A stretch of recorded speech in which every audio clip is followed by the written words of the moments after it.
It's the million-dollar question Houstonians are wanting to know. Comments flooding on social media. What is that? I saw it too, but wasn't sure what it was. Mysterious, yes, but someone knows. It could have been a lot of stuff, but what was it? What was that bright red light in the sky? The light seen in parts of East Houston, including Friendswood, League City, and other surrounding areas around 8:30 Wednesday night.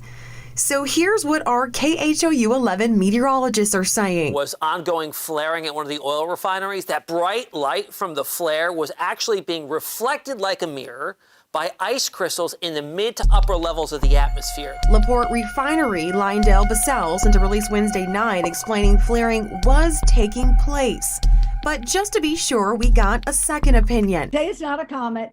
It's not a shooting star. It's not an aurora. Carolyn Somners is the vice president of astronomy at the Houston Museum of Natural Sciences. Somners agreeing all signs point to flaring. I think that the refinery doesn't move. So that's why if it doesn't move over time, that's a good solution. Something that's actively burning is going to burn out. And while nothing is for certain. That's right, we're always learning. It seems. So are we thinking that this mystery is solved? I think this mystery has a good enough solution that we can go on to the next mystery. Brittany Ford, KHOU 11 News.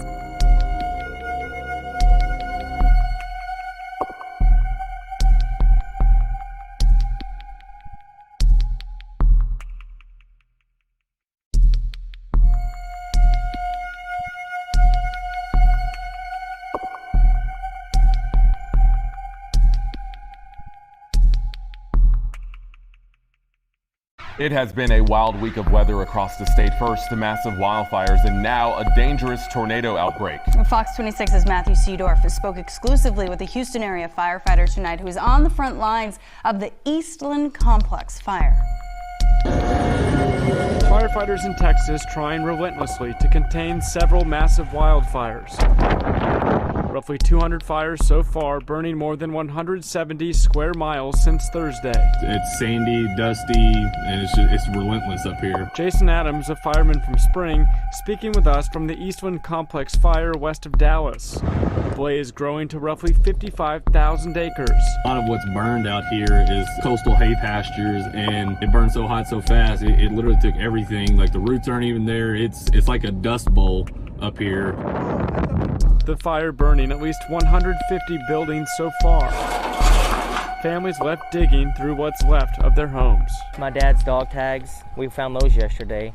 So his military dog tags, because he was in the Army. A wild week of weather across the state. Monday, a deadly tornado outbreak. Look at that bitch, tornado!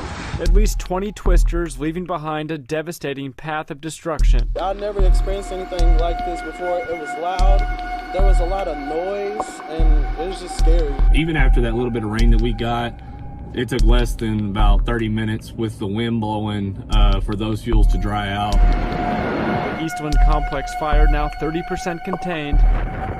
Several Houston area firefighters on the front lines trying to prevent more damage. Houston was fortunate enough to receive a ton of help during Harvey and everything. So if this is something that we can do to help others that also provided help to our area when we needed it, then it's the least we can do. Reporting in Houston, Matthew Seedorf, Fox 26 News.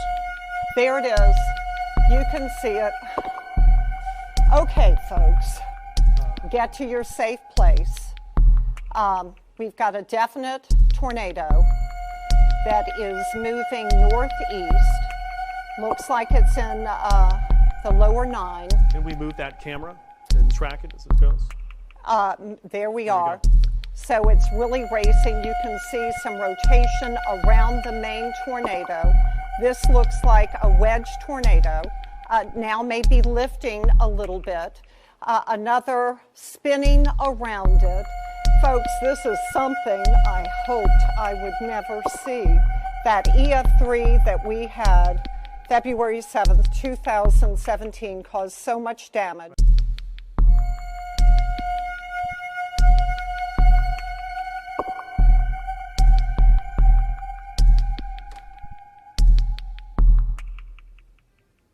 Enhanced Chris, a level 3 on the 1 to 5 scale for the city center and areas north of the I-10 corridor. The biggest threats will be some damaging wind with 70-mile wind gusts, and in excess of that, some hail, and torrential downpours could lead to some street and even some flash flooding. We could also see tornadoes embedded within some of these stronger thunderstorm cells.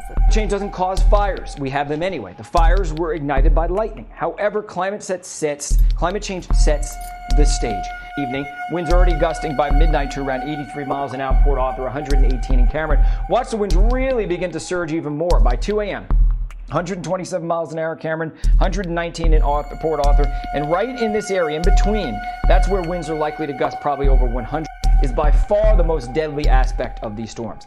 But it's summertime, prepare for power outages, maybe weeks without air conditioning. That is very dangerous in the long term. A lot of fatalities happen not when the storm hits, but afterwards because people don't have the supplies.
This illustrates the birth of Hurricane Isabel, which occurred over the Ethiopian highlands.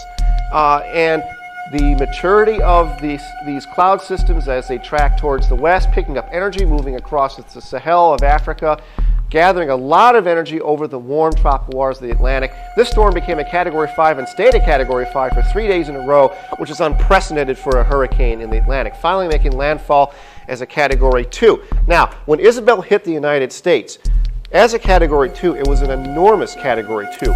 It was about 1,000 miles in diameter. It's absolutely huge. And this was an enormous windstorm for the mid-Atlantic. 3.5 million people were without power for as long as a week or so across a large area of Virginia, Maryland, and Pennsylvania. In this particular satellite sequence, you're able to track the entire life cycle of this storm. The white shows the cloud tops and the colors indicate the rain intensity of this system. Now, a little bit more about the birthplace of these hurricanes. We have to focus in on Ethiopia itself. These are called the Ethiopian highlands. And what we're looking at here is terrain mapping information which was acquired by the space shuttle. So it's very, very high resolution terrain information. You know, the Ethiopian highlands are a mountain range about 15,000, 16,000 feet tall.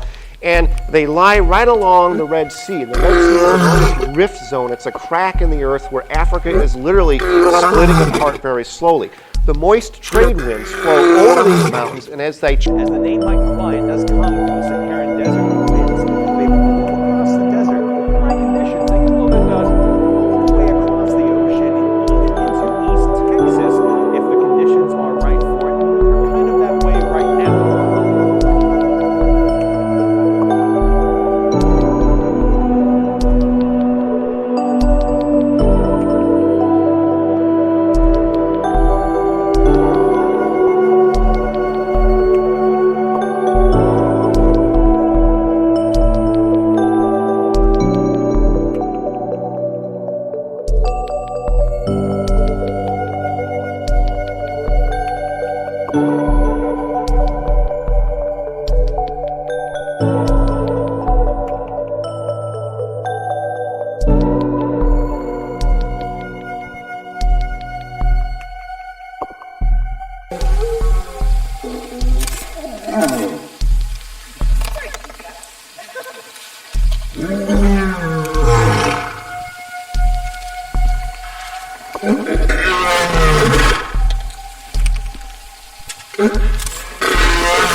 Was the Ark of the Covenant just stolen so it could be brought into battle?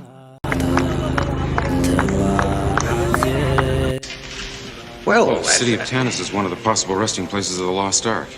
The Lost Ark? Yeah, the Ark of the Covenant, the chest the Hebrews used to carry around the Ten Commandments. What do you mean commandments? You're talking about the Ten Commandments? Yes, the actual Ten Commandments, the original stone tablets that Moses brought down out of Mount Horeb and smashed, if you believe in that sort of thing. You guys ever go to Sunday school? Well, Oh, look. The Hebrews took the broken pieces and put them in the Ark. When they settled in Canaan, they put the Ark in a place called the Temple of Solomon. In Jerusalem. Where it stayed for many years, until all of a sudden, whoosh, is gone. Where? Well, nobody knows where or when. However, an Egyptian pharaoh... Shishak. Yes, invaded the city of Jerusalem around about 980 BC, and he may have taken the Ark back to the city of Tanis and hidden it in a secret chamber called the Well of Souls.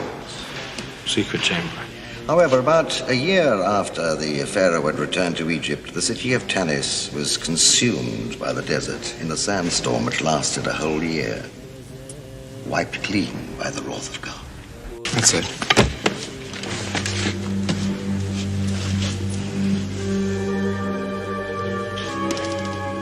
Good God. Yes, that's just what the Hebrews thought. Now what's that supposed to be coming out of there? Lightning. Fire. Power of God or something. Beginning to understand Hitler's interest in this. Oh, yes. The Bible speaks of the Ark leveling mountains and laying waste to entire regions. An army which carries the Ark before it is invincible. What the Ark is. It's a transmitter. It's a radio for speaking to God. An army which carries the Ark. Oh, you remember that well, right? Indiana Jones, Raiders of the Lost Ark, the Ark of the Covenant. They found it, but in our morning passport, Nadia Vilcek has found it as well. Yes, and the mystery continues. And it continues. I mean, Steven Spielberg certainly popularized it, but this is a mystery that's been going on for hundreds of thousands of years. And where is the Ark of the Covenant? Well, the Ethiopians, both Christians and Jewish Ethiopians, believe that's in a church in Ethiopia.